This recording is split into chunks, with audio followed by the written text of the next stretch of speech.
Avec le tiers des prescriptions qui concernent des Québécois, bien sûr, on a un système d'assurance médicaments, mais on se demande pourquoi. Même la profession médicale a été ébranlée. Il y a des médecins qui se sont dit, ouais, peut-être qu'on a le crayon un petit peu trop pesant. Alors, on va parler de cette réalité-là. Si on vous prescrit des antidépresseurs, devez-vous dire oui tout de suite? Devez-vous vous poser des questions? On va en parler avec le Dr Pierre Mailloux qui est avec nous. Bonsoir. Oui, bonsoir, Denis. Alors, est-ce qu'on a cette tendance ici au Québec, vos confrères médecins, dont vous êtes assez critiques, ça je le sais, est-ce qu'ils prescrivent trop d'antidépresseurs? Définitivement. Ça n'a aucun sens. Ce qu'on vient d'apprendre, là, puis moi-même, je ne le savais pas, j'ai appris ça, puis j'étais presque assommé, 15 des Québécois seraient aux antidépresseurs. Ça fait du Ça monde. représente, on dépasse le cap du million. Il y aurait 1 million de personnes au Québec qui prennent des antidépresseurs. Et ça, Denis, ça n'inclut pas tous ceux qui sont à l'Ativan, au Rivotril, puis au Xanax. Qui ne sont pas des antidépresseurs, c'est Non. anti-anxiolytique. Oui, ça? c'est un anxiolytique, ça. Aïe, aïe. Alors, c'est énormément de monde. Oublie pas que l'Ativan, c'est le 4e médicament le plus prescrit au Québec. Mais est-ce que c'est si efficace que ça, les antidépresseurs? C'est très important, c'est ça qu'on fait ce soir, parce que j'ai eu beaucoup de courriels, il y a plein de gens qui se font... Tu sais, tu vas voir le médecin, puis tu dis, oui, j'ai quelque chose, mais il dit, alors, tu prends des premier antidépresseurs. point qui est assommant, qui est renversant, c'est le nombre global, c'est la quantité. 1 million de personnes qui se seraient fait prescrire des antidépresseurs au Québec en 2009, c'est hallucinant.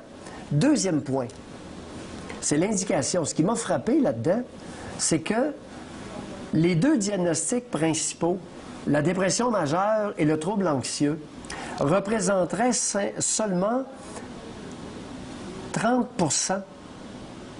des diagnostics allégués sur lesquels on a prescrit. Tu comprends? On soigne, j'aimerais juste faire la nomenclature, vous donner une idée. On soigne divers types de maladies avec les antidépresseurs. Voulez-vous la nomenclature, Dr. Mailloux? Oui, le dire. Ben oui, parce que je vais Les commenter. antidépresseurs sont utilisés dans le traitement de nombreuses maladies mentales.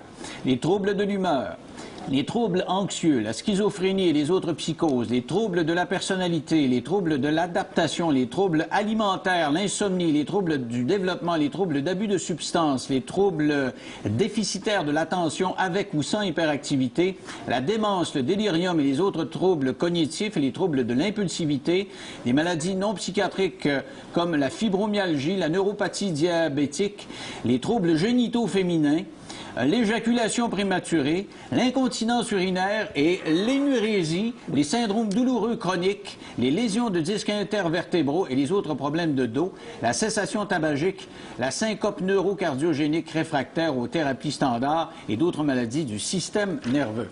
Bon. Aïe, aïe! Oui, mais écoutez, est-ce que c'est vraiment la potion magique d'Astérix? Non, ça, c'est pas du tout la potion magique. Écoute, les deux diagnostics principaux.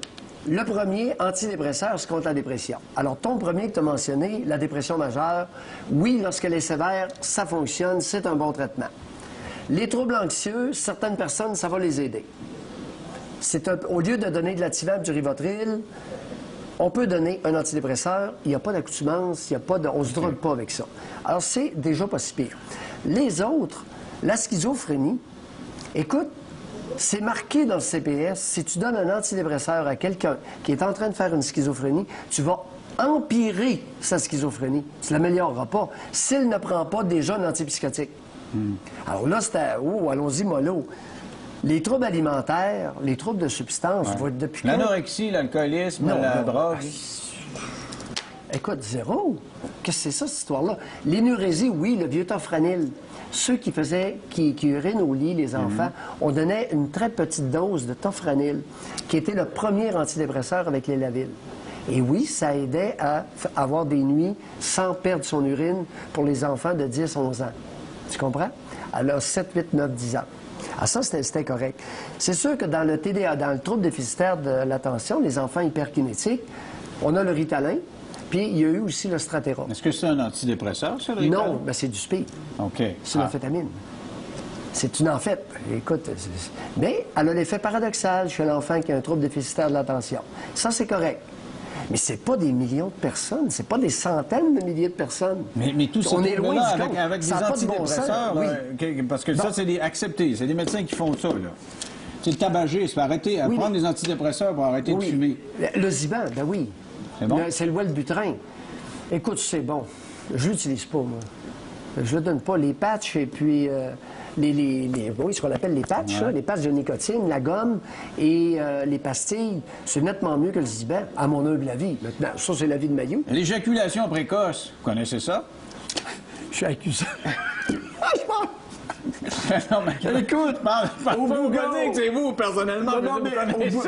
Je suis accusé, je suis reconnu coupable d'avoir profané un diagnostic médical devant ma confrérie au Collège de médecins dans mon apparition au Bougon, là, avec mon oncle. J'avais suggéré un truc pour se retenir. Puis là, semble-t-il que j'ai été reconnu coupable d'avoir fait une fellation à mon oncle qui avait le problème d'éjaculation précoce. Fait que là, j'ai dû expliquer au Collège de médecins que c'était pas une maladie, ça. Tu comprends? C'était une caractéristique de la nature humaine des hommes jeunes.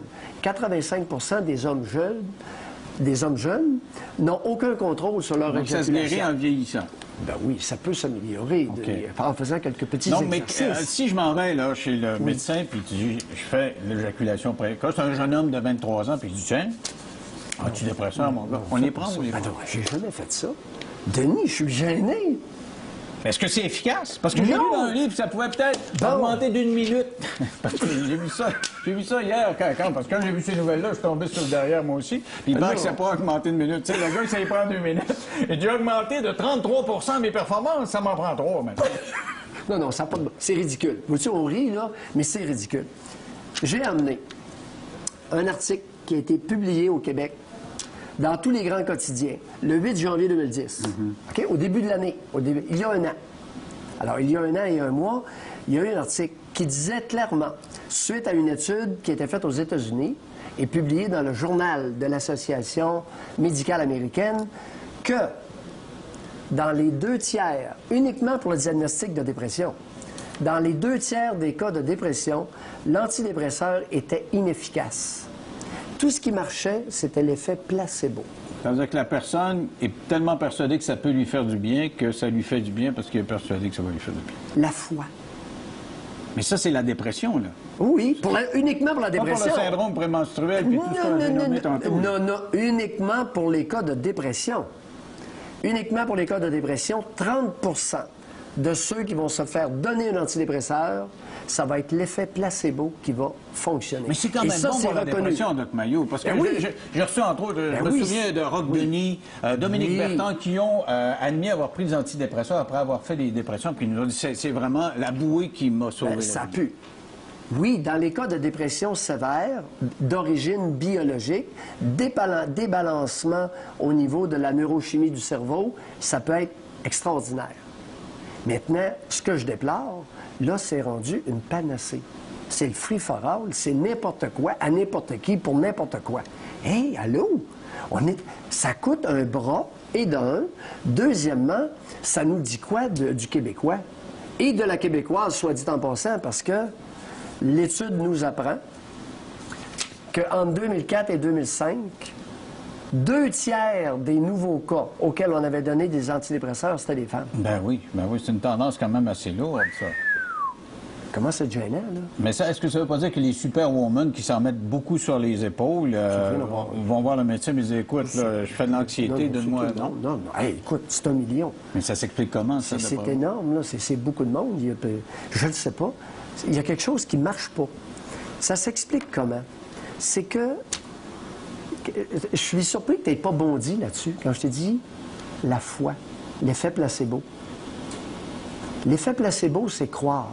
Croire, c'est avoir la foi. La foi, religion.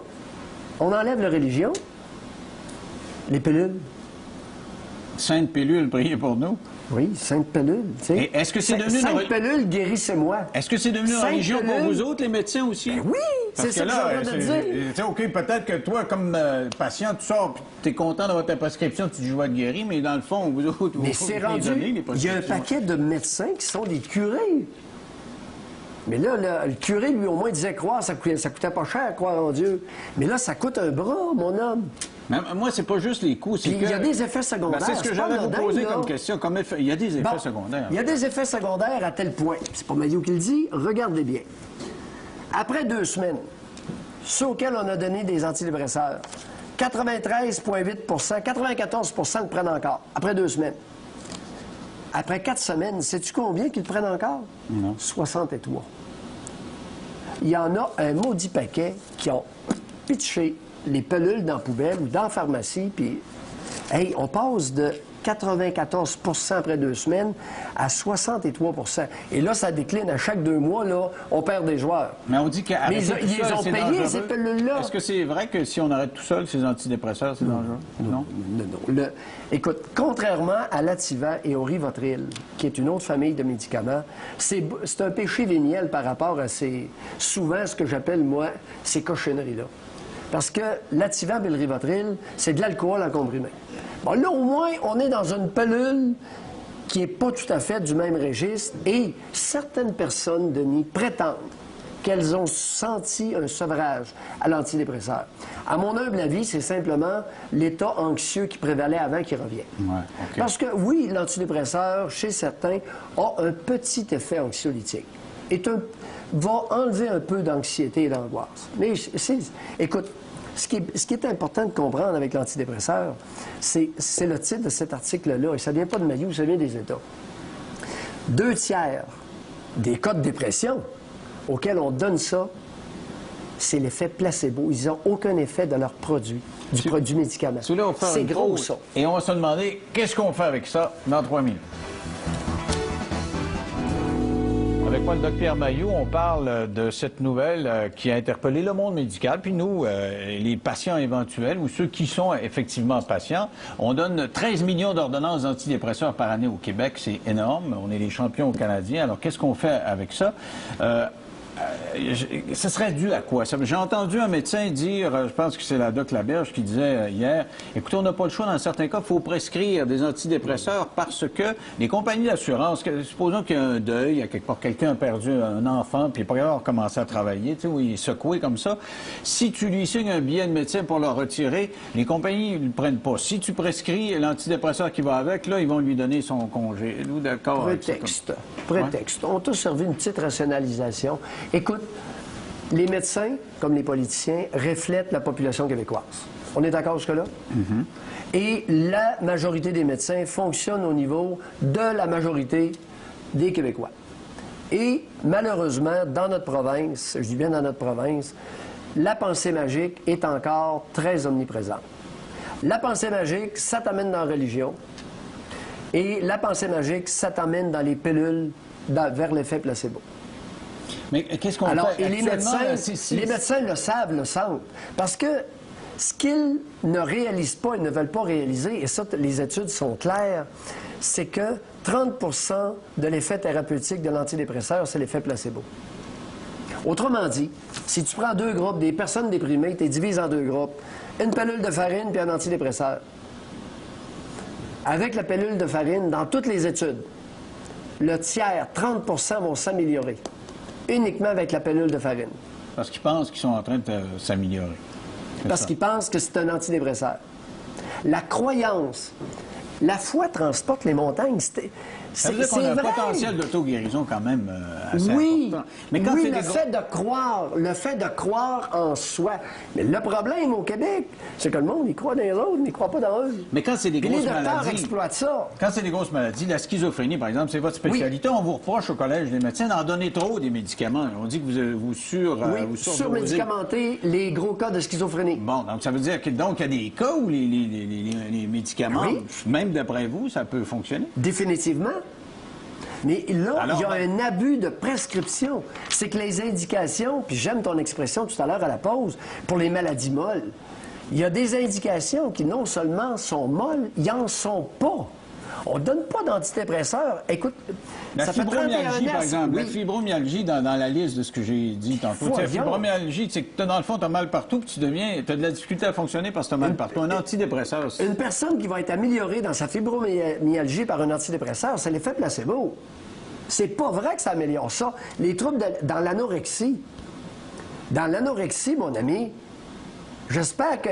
Écoute, ça fout rien. J'espère que tu n'iras pas prétendre que dans les cas de boulimie, ça améliore quelque chose. Parce que les antidépresseurs... Non, moi, je prétends rien, je ne sais pas. La majorité... Je sais que 13 millions pour un pays comme nous autres, c'est beaucoup. Ça n'a aucun sens. C'est insensé, c'est hallucinant. Dans les cas de personnes qui sont obèses ou qui ont... Peu importe. Est-ce que tu savais que la majorité de ceux qui vont prendre des antidépresseurs vont gagner à peu près 30 à 35 livres. Savais-tu ça? Pourquoi? Parce que ça donne la faim ou... Puis pas à peu près. Ah. Ça, c'est pas... L'autre pas beau cadeau, c'est que ça diminue la libido, puis ça donne un trouble érectile. La plupart des antidépresseurs. C'est un beau cadeau. Un éjaculateur précoce qui se fait prescrire ça. J'éjacule plus, ça Mais je l'avais jamais entendu, celle-là. Hey, tu m'en as sorti, là. Ben, écoute, c'est... Mais je reviens sur ce point-là, Denis. C'est que les deux principaux diagnostics qui justifient la prescription d'antidépresseurs, c'est-à-dire la dépression majeure et le trouble anxieux, ça représente seulement 30 des prescriptions. Ça n'a pas de maudit bon sens. 70 des antidépresseurs au Québec sont prescrits pour des maladies molles, entre guillemets, ou une indication médicale molle. Mais ça là, n'a pas de bon sens. Là? Mais là, moi, ma grosse question, il nous reste 5 minutes, puis si je m'adresse aux gens qui sont confrontés, actuellement qui en prennent ou qui se font proposer par un médecin d'en prendre, on fait quoi? C'est quoi? Je vais consulter un psy, puis là, je me couche sur un sofa. Est-ce que ça a la même portée que de prendre des antidépresseurs? On encourage fortement les très bonnes mères à continuer leur beau travail. C'est-à-dire? C'est seulement par le bon maternage qu'on va arriver à avoir beaucoup moins d'adultes collés, rivés sur leurs pensées magiques, sur le Père Noël et la Fée des Étoiles. Mais en attendant, En attendant, mon homme, t'es fait. Mais ceux qui font de l'angoisse, ou ceux qui ont toute la série que j'ai nommée, alors là, on fait quoi? Alors là, les groupes. L'équivalent des alcooliques anonymes. Les groupes d'entraide. Il y a des groupes, ceux d'entraide. qui font de la fibromyalgie, il y a des groupes. Oui, non, mais on va en créer parce que ça n'a plus de bon sens, là. Hey, tu peux pas, on va se ruiner. On va se ruiner. Puis on encourage les adultes, sans leur dire, on les encourage à rester collés sur leur pensée magique. C'est la pensée d'un enfant de 5 ans. Il y a un maudit paquet de Québécoises adultes qui sont encore au stade, sur le plan de la maturité psychique d'un enfant de 5 ans. Alors, on fait quoi? J'en reviens à ma question. Je suis dans le bureau du médecin pour me proposer un antidépresseur. Je lui dis non. Groupe d'entraide. Je dis non, mais je suis allé le voir parce que je fais de l'angoisse. Groupe d'entraide. D'abord, l'information comme on fait là. D'informer carrément le public, dire, écoutez, là, ce médicament-là a 30 d'effet placebo. Puis on leur dit. On le dit. Comment on fait là? Information. Encadrement. Groupe d'entraide. Les psychologues ou les psychothérapeutes. Mais si c'est le psychologue qui dit ton enfant est hyperactif, tu m'as posé une question.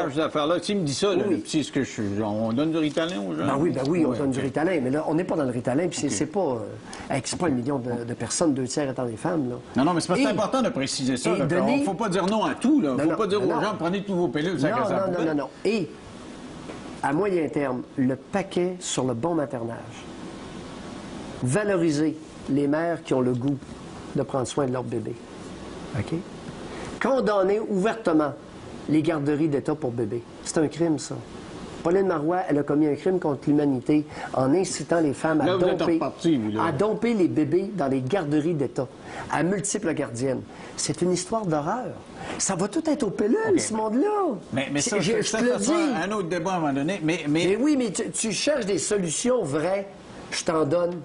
Et que les médecins soient bien conscients, au lieu de donner une prescription à quelqu'un qui a une indication médicale très molle, il ne peut pas prendre 10 minutes de plus puis l'écouter un petit peu puis le faire revenir dans 2 semaines. Mais si tu as des syndromes prémenstruels, là, on nous dit que c'est hormonal, l'affaire-là, c'est-tu bon de prendre des antidépresseurs? Ben non. J'ai jamais donné ça. J'en donnerai pas non plus. Bon, alors, on sait qu'il faut prendre ça avec des pincettes, mais des fois, là, il faut les prendre, les pilules. Moi, je trouve ça quand même important dans certaines indications fermes. Principalement la dépression majeure. Disons qu'on va conclure en disant redoubler de vigilance si on vous prescrit ce genre de médicaments. Tout en sachant que vous pouvez très bien ressentir un soulagement et que ce soit l'effet farineux. Bon, en tout cas, ce serait mieux que rien déjà. Merci beaucoup, Dr. Magno. Restez là, au retour, on parle...